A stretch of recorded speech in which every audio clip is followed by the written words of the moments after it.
ها نو protecting privacy دا سه په دې باندې خیر ما ویډیو راکړی یو لکه مخکې یو 3 اپیسود مخکې وایي زموږ protecting privacy د څه شی او کنه ټګ اف وار تاسو پیژنئ دا ګوره غرسي چې یو سیټ تري او بل سیټ تړلې دي ته ویل کېږي ټګ اف وار ها نو protecting privacy ګوره 9/11 واقعي چې شو په 2001 کې په یو اس کې نو په هغه ټایم کې ارګنایزیشن چې یو او خلک چې یو نو هغه دومره ویریدو چې هغه سکیورټي لزه سیوا زور ورکو او پرایویسی مطلب ختم کو مطلب دا دی چې باډي ګارډ ځانه وکتل ځین خلکو کنه کم چې مالدار ترين خلک دي او هغه کورونو کې به ځینو بار ولاړو زمای به دن ناسو مطلب دا دی چې پرایویسی ختم شو دا یو نان ټیکنیکل اگزامپل درکوم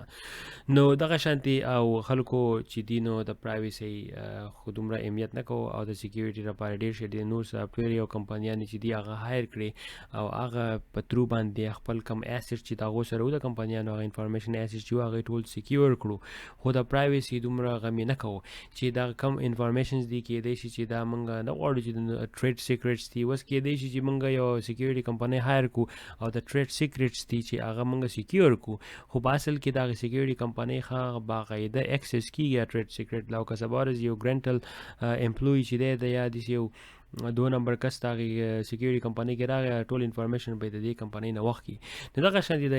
د پرایویسی سکوپ چې ډیر زیات کم او د سکیورټي هغه چې ډیر سیوا شو ځکه خلک یې ریدو چې هغه دغه شان د نور ملکونو حمله کوي په خلکو باندې او زموږ د انفارمیشن چې څوک ونه باسي او ډیسټروي نه کی نو د پټو در اعظم خو مخ کې د اخواسه درشم کله چې بیا په 2013 کې د ایډمن سنوډن هغه واقع وشو او دا ګلوبلی سرویلنس کم ډیسکلوزر چې وکړو مطلب دا چې د په دنیا کې چې کم یو اس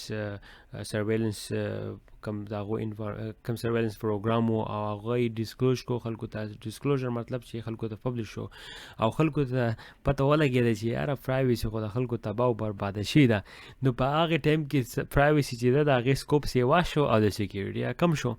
نو د سکوپ سیوا په دې شو چې خلکو بهر یو زور ورکوي چې یاره که زما خپل پرسنل ایډنټیفیکیشن انفارمیشن چې کم دی ایډنټیفایر انفارمیشن چې کم دی هغه به باقاعده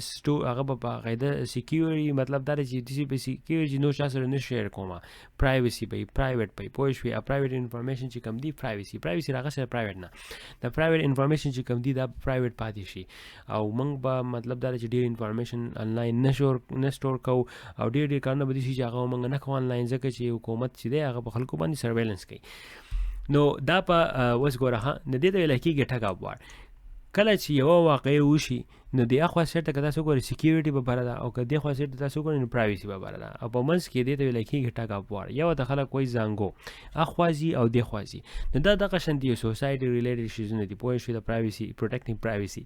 نو کله چې هم د 9/11 واقع وشي چې سکیورټي سیوا شو پرایویسی کما د ایډمن سنوډن د واقع چې شو د موسی په پرایویسی باندې نو خلکو پرایویسی له زور ورکو او سکیورټي ډیره کم شو نو تاسو وایي پرایویسی له څنګه زور ورکو پرایویسی له بدی زور ورکو چې وس د کمپنی چې کومه تاسو مو د ټریډ سیکریټ انفارمیشن دی دای په دې طریقه باندې سٹور کړو چې دا غیره پر دې سافټویر دي دغه دي چې هغه انلاین اکسس نه کوي هغه افلاین سٹور کړی دي چې هغه د سره انټرنیټ اکسس نه هغه په دې طریقه باندې کړی چې هغه د فزیکل خلق تلی شي او یا په دې طریقه باندې کړی چې هغه بیک اپ خو هغه د انټرنیټ سره دي نه ټچ هغه لوکلی ټچ شي دي او انټرنیټ په ترو باندې خو بیا هم مطلب دا دی چې هغه هایلی سکیور دي خو هغه لپاره انفارمیشن سافټویر چې کم دی هغه هایلی ټرسټډ دي او خلکو کله چې د ایډمن سنوډن خبرې شروع شي ډیرو خلکو به کې انټي وایرس چې دی هغه مان انسټال کړو د خلکو کمپنی نه ځکه دا هغه یې ریډیو هغه یاره دا خو انټي وایرس کمپنی چې دا منګه ټریک کوي حقیقت هم نه پوه شوې نو دغه شان دی دا وخت راځي ته پرایویسی پروټیکشن خو هغه خیر د هغې پورې بیا د هغې د دې ډیسیژن څوک اخیستی شي چې یاره کم انفارمیشن چې دی هغه پرایویټ دی او کم لیس پرایویټ دی نو هغې لپاره بیا زموږ سره ډیټا اونر دی ډیټا اونر چې دی هغه د ډیټا منیجر راتلی شي ډیټا اونر هغه کس دی چې هغه ډیسایډ کولی شي چې دې انفارمیشن ته څه نمونه پرایویسی او څه نمونه سکیورټي ضرورت دی پوه شوې. اوس ډیټا پروسیسر چې دي دا هم هغه کسان موږ هم کولی شو امپلویز چې څوک انفارمیشن استعمالوي نو هغه ډیټا پروسیسر کې راځي او یا داسې ډیټا پروسیسر هغې ته ویلی کېږي چې زموږ انفارمیشن چې کوم دي کمپني چې کومه ده هغه زموږ انفارمیشن هینډل کوي او زموږ امپلویز ته سروسز پرووایډ کوي. یا تاسو مخکې ما اگزامپل درکړی په پریویس ویډیوز کې چې ایچ آر والا چې دي هغه خپل انفارمیشن دی بلې کمپنۍ له ورکړي هغه ډیټا پروسیسر او هغه ډیټا چې ده نو هغه څنګه پروسس کوي هغه موږ له پی چک راکوي زموږ چې کله د تنخواه ټایم راشي نو هغه موږ له تنخواه هغو راکوي. خو هغه کمپنۍ چې ده انفارمیشن د دې کوم ارګنایزیشن کې چې موږ کار کوو د هغو نه رالي. نو دغه شان دي دا ډیټا پروسیسر چې کوم دی د دې لپاره ښه باقاعده پروسس دي چې دا به فالو کوي چې میک شور دی د انفارمیشن چې دی لیک نه کړي او ختم نه کړي. اوس زموږ سره نیکسټ ټاپک چې کوم دی هغه دی په ډیټا ریمیننس باندې. ریمیننس چې دی هغه به زه دا ویډیو بنده کړم او بیا به یې کولاو کړم ځکه چې دا بیا ډېره اوږدې ده ځینو لنډه ښه ده.